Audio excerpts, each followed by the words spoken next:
Hey guys, welcome back to X90Q. I get a lot of questions on x90q.com and I decided to start making more videos out of them because a lot of you guys ask the same questions and they just be worded differently. I have a mom now who's saying that she has 3 kids and the last one is under 5 and she's giving her temper tantrums. She's cried 30 minutes straight. She's had meetings with the school about the behavior. It's a lot of back and forth. And at this time, she's tired. She's tired. She's tried whooping, timeout, and nothing is working. And she's over it. And she wants to know what the hell should she do. I have a lot of parents that are at their wits end with these toddlers. So this is why I made the video, because I want parents to understand you're not by yourself. You're not the only parent that is having a time or two with this, under 5 year. And then I have my parents who have the kids that are over 5 and they're just like, what is going on? A few things that I always ask my parents: how's the child's diet? What kind of sweet intake are they taking? Their little bodies take a lot of sweet in, a lot of sweetness. We give them juice, they have chips, the stuff they have at school. Their system sometimes is overloaded with sugar, and that sugar has to find a way to get out. So you're saying you want a 3-year-old to sit down, color, not touch his friend,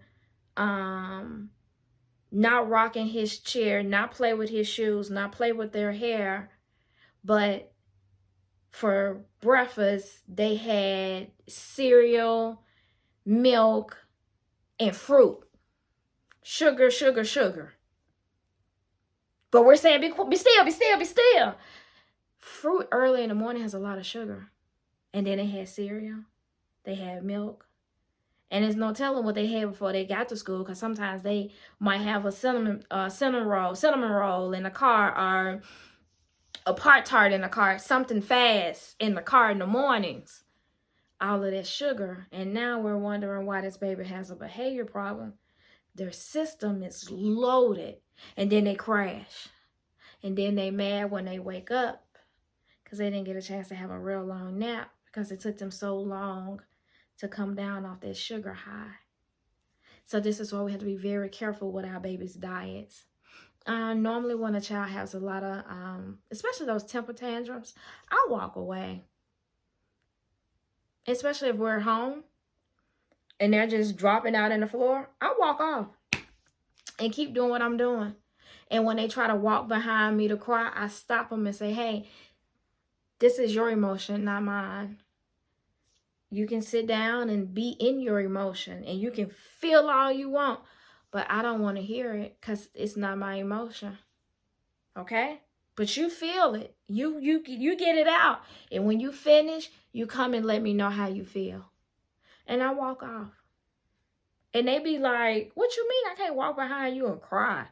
What? No, I don't. That's how you feel, not me.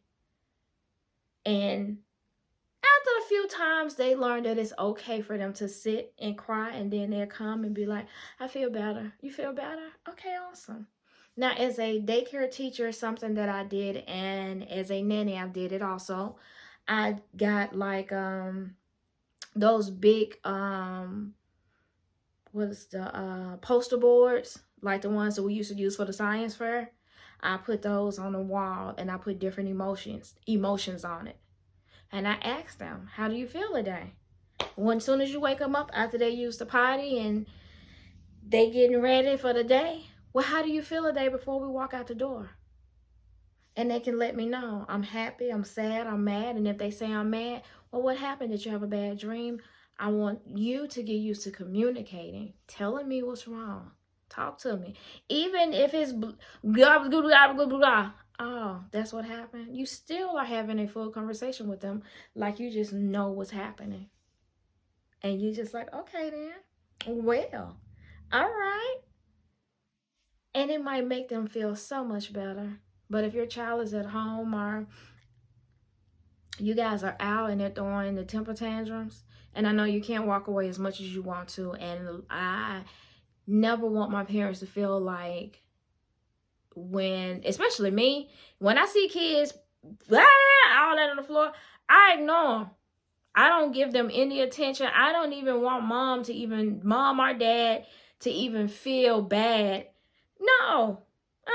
Okay. That's it. Especially after I seen you come in and you were happy as soon as I heard, no, you can't have that, and you threw out all on the floor. Yeah. I act like I don't even see you. Don't be embarrassed about it. They're kids. That's what they do. Don't be embarrassed because your kid had a temper tantrum in the middle of the store. That means you don't say no a lot. So they're not used to it. So they got to act out. They got to embarrass you. You know that's what they do. Yeah, I know it. But let's make sure we're paying attention to their diet. Let's make sure that we're paying attention to the things, how we say things to them. No, you can't have it. No. I said no. No, you cannot have it. Blah, blah, blah, XYZ. Tell them why. Don't just say no. And then y'all wonder why the first words are no, because that's all they hear is no. Explain to them, no, you can't have juice today. You didn't have a good day today. So we're just going to keep it simple. When we have a better day, we'll spice it up with some little juice or something. But since today wasn't a good day, let's just drink some water. And water is good for you. So now they understand when I have good days, I get an extra beverage I can add. But when I have not so okay days, I can drink my water or whatever kind of milk you drink or whatever. But the juice that I like, that I can drink a full cup of, I can get that when I have my good days. Okay, I got you. So you want to make sure that you're giving them stuff on their good days and pulling it back when they don't have those good days. Yeah, we can't have that tonight. We didn't have a good day. Don't still give it to them just because you want to get them out your... No. Let's keep consistent. On our good days, we can do over and above. On our not so good days, we back to the basics, baby. That way they kind of work for making sure that they have better days. And also, if you're giving them juice or candy and stuff late, make sure it's a small amount. And make sure that last nap is around 5. So they can be in the bed by 8. So if you're giving them juice and stuff with their meals, let's make sure we're giving them like an ounce or 2. Because that can make them want to, all that juice, and you tell them to go to sleep. They going sugar crazy. So let's make sure we're doing like an ounce or 2. And if you're giving chips or pieces of candy, do half a piece of candy. Don't do a whole. Remember, their system is totally different from ours. So they can't hold as much sugar as we can. So you just want to give them small doses. The serving size, 1, 2 at the most. But let's make sure we're paying attention to everything that's in their system to see if the food helps change the behavior. And make sure we're telling them the do's and the don'ts and not just saying no. Look, baby, let's not do that. And it's okay to tell them not to do it and explain to them why. It helps them learn to communicate. Okay? So, if you guys have any more questions, make sure to go to xnannyq.com.